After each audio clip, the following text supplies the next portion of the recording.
When people get to hear other people's story, they'll see help seeking, they'll see connecting with someone else as a strength, not as a weakness. We hear and see people asking these tough questions and then not going and talking to somebody about it. So we're hoping that if we get some folks talking about it, somebody who might be hesitant would go, oh, that's not an unusual feeling to have. Overall in our culture, we see help seeking as a weakness, and in this particular type of parenting, that can be a really dangerous combination. It's good to get help. I can make it. I don't have to give up. I can keep going. I can do this.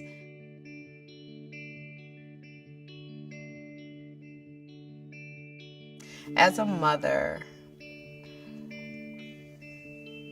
your child is your most precious gift. And if that were ever taken away from me, I would hurt, no matter what I did to cause it. And I also understand that there's a connection just by virtue of the fact that you carry that child for 9 months. And that child is going to be connected even if they never knew that parent physically.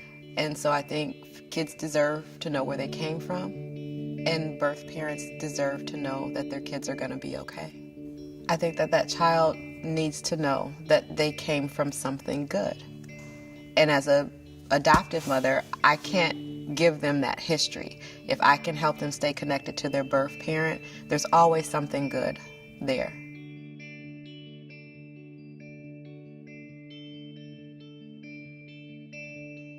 Getting that support, making sure you have a therapist that understands what your kiddos have been through is critical. We have other families that are going through the same thing and they understand.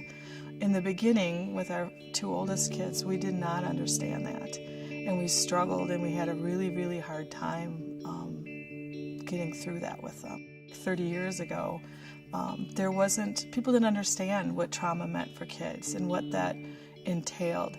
And so I actually thought I was going crazy. I thought I wasn't doing the right things because we thought, if you give them a nice house and you give them lots of loving, everything will be okay. But we didn't address all the stuff they had been through.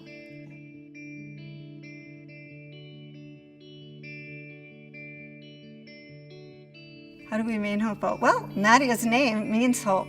She's an integral part of our life. I mean, she is our daughter. We've been asked so many times, why did you adopt her? Why did you adopt her? Get her on a plane, give her back. We've had family members say that, just put her on a plane, get her a ticket, go take her back to Russia. And it's like, you don't understand. She's our daughter. But how can you get beat up? We're going to overcome it. We're going to overcome it because we're a strong faith family. We're committed.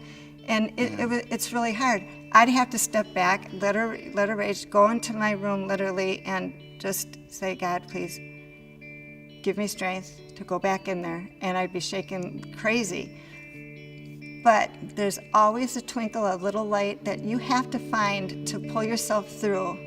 Every single day, the minute little things, if she said thank you, or when she smiled, because she really likes humor a lot. But I would write it down so that when things were really bad and I thought that I couldn't get through another day, I would look and the list was getting longer and longer and longer. And I'm like, wow, you're actually making progress and you're doing a good job as a parent.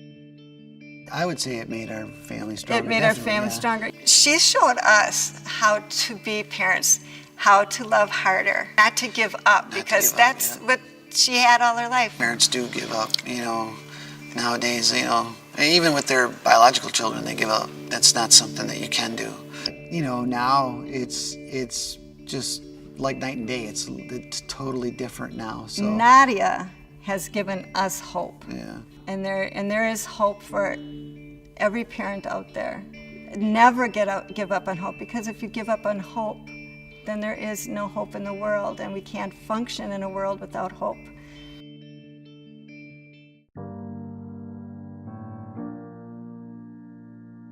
He got into some trouble when he turned 18 for armed robbery.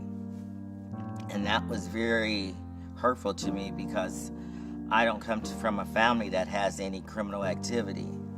However, I did have to recall that his family has a history of criminal activities. For every court appearance that he had, I was there with him. However, there was one court appearance that I couldn't make it because I was in finals. I was trying to get my degree.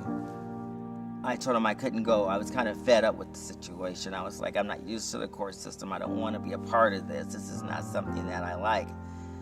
But, God spoke to me and told me to get up from my class and go across there and check on your son. This is your son. He might not be a biological son, but that's my son, and I had to go check on him. And I went to court, and the judge dropped the charges and gave him 3 years probation. And the judge looked to him and said, the only reason why I'm dropping these charges is because your dad is here. Had your dad not been here, you would have been facing 6 years. And he was telling the judge what his biological dad told him. And the judge looked him dead in the eye and looked at me and said, this is your dad here. He's been with you for every trial, every court date, and every meeting that you had with your lawyer. And my son looked at the judge and said, you're right, Your Honor. That's the truth. So it meant a lot to me to hear him say that. We push so hard. We say, adopt these kids. We make a call to action that we need folks to do this. And then the gavel goes down and we say, you're on your own. You should be okay. It's not okay. What's most important is the kids. We don't want to bring families together and leave this child who's already experienced so many things at a loss.